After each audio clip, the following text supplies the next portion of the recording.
Hi everyone, welcome to my story channel. आजिर कहानीटी हेउछि एक पारिवारिक कहानी उपरे आधारित सासु बोहूंक संपर्क। चलंतु आरंभ करिबा। मोर मतामत, मु कोन मत देबी? सतरे किछि आवश्यक अछि मोर मत?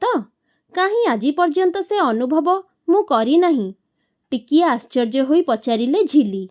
आम विवाह को 40 वर्ष हेलाणी। पुओ जन्म, नामकरण, जन्मदिन, तार पाठ पढ़ा, परिशेषरे तार विवाह सबु परे मध्य तुमे केबे भी मो मतामत लोड़ी नाह। तुम हिसाबरे नारीर काम घर संभाळिबा, पिलार जत्न नेबा, घर गृहस्थी कथा बुझिबा, एही सबु तुमे स्थिर करी देइथिल समाज लोकप्रथा नामरे। सेदिन मो मनरे कौन अछि पचारि बुझी नथिल कि मत मागी नथिल। एमिति मध्य तुम घर पितामाता समस्ते तुमर एही कथारे अंध सम्मति जणाइथिले। मु केवल कामरे आसुथिबा गोटिए जंत्र थिली। आजि एमिति अकस्मात तार विदेश जीवा नेई तुमे मोर मतामत काहींकि लोड़ी बसिल? एइटा ही से दुहींक जीवन। मोर मत सबु बेले तांक मत सहित समान। एही उत्तर पाई केबे मध्य प्रस्तुत नथिले धनु बाबू।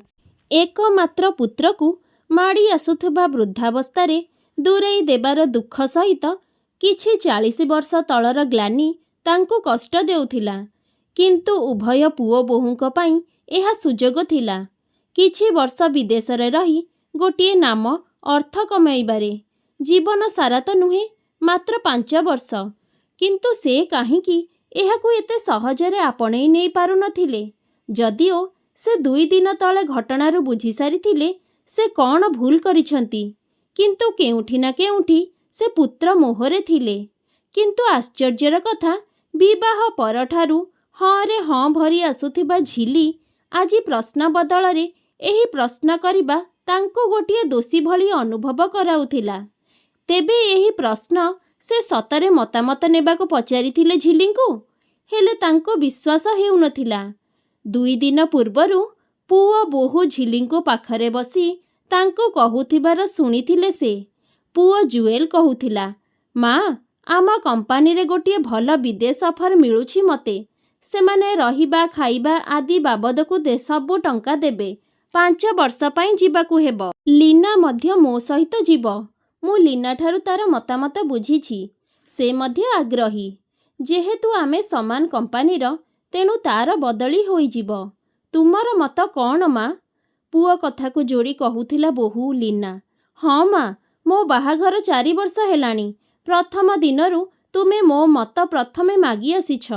मो इच्छाकू प्रथमे प्राधान्य देई आसीछ। आजि एते बड़ निष्पत्ति आगरू तुम मतामत आम पाई सबुठारू जरूरी। दुहींक मुहरे थिला एक शून्यता। एहा देखि झिली हसी कहिले, आरे तुमे दुहे मो ठारू बेसी दुनिया देखिछ। बयसरे नहेले नाही, जुग उपयोगीरे ओ अभिज्ञतारे तुमे माने मो ठारू भल। तुमे माने एही बाबदरे बेस भल निष्पत्ति नेई पारिबो। मो मतामत सबु बेले तुम मतामत सहित समान। एबे तुम दुहींकर तुम भविष्यतकु नेई निष्पत्ति नेबार बयस होई सारिछि।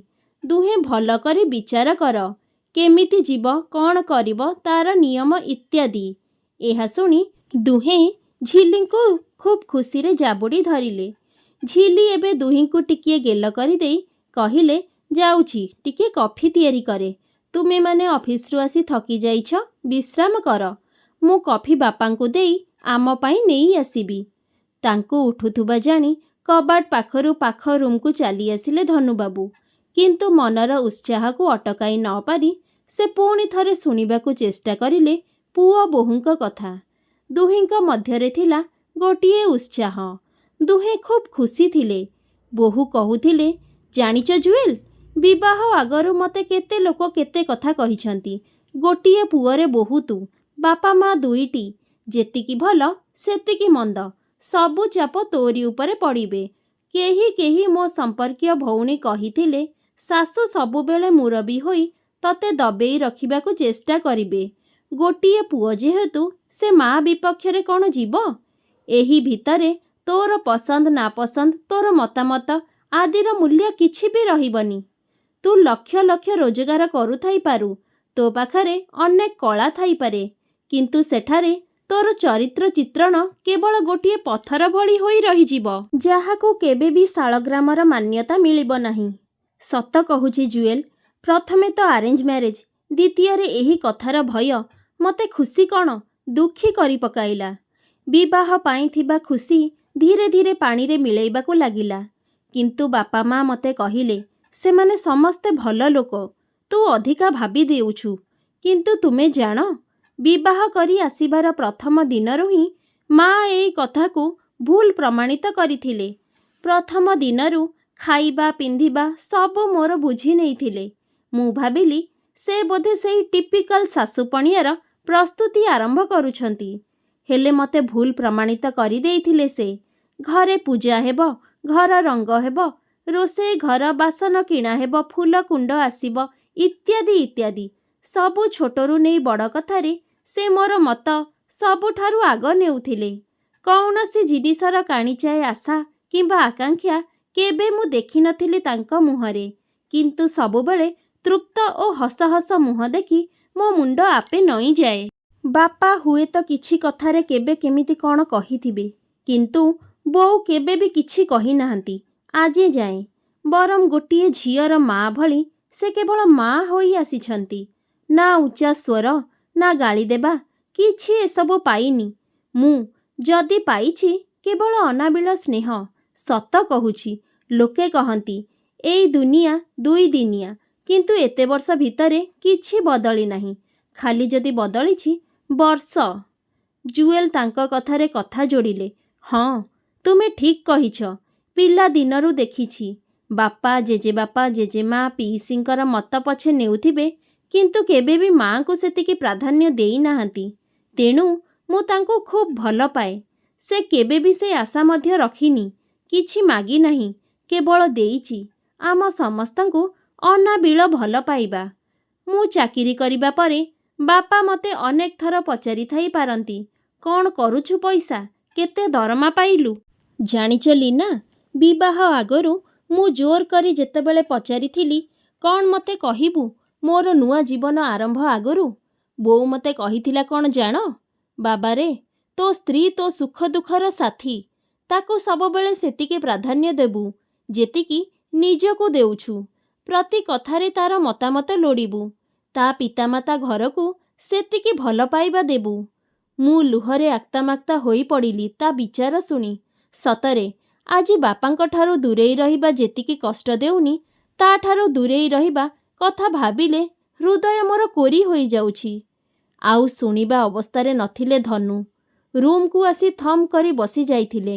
ଠିକ୍ ଏହି ସମୟରେ ଝିଲି ଆସି କଫି ସହିତ ଜଳଖିଆ ହସ ହସ ମୁହଁରେ ବଢ଼ାଇ ଦେଲେ। ଆଉ କହିଲେ, ମୁଁ ଛୁଆଙ୍କୁ ଟିକିଏ ଜଳଖିଆ ଦେଇ ଆସେ। ପିଲାଗୁଡ଼ା ଦିନ ସାରା କାମ କରି ଥକି ପଡ଼ୁଛନ୍ତି। ଧନୁ ମୁଣ୍ଡ ହଲେଇ ହଁ କହିଲେ। ଝିଲି ଚାଲିଗଲେ ଓ ତାଙ୍କ ସହିତ ଧନୁ ମଧ୍ୟ ଫେରିଗଲେ 40 ବର୍ଷ ତଳକୁ। ବାହା ହୋଇ ହାତ ଧରି ଆଣିଥିଲେ ସେ ଝିଲିଙ୍କୁ, କିନ୍ତୁ ଦିନଟାଏ ପସନ୍ଦ ନାପସନ୍ଦ କଥା ପଚାରି ବୁଝିନଥିଲେ।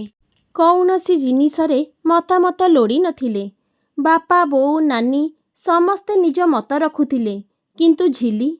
ଯଦି ସେ କେବେ ସେହି ଅଧିକାର ପାଇନଥିଲେ, ଏହାର କାରଣ ଥିଲେ ଧନୁ ନିଜେ।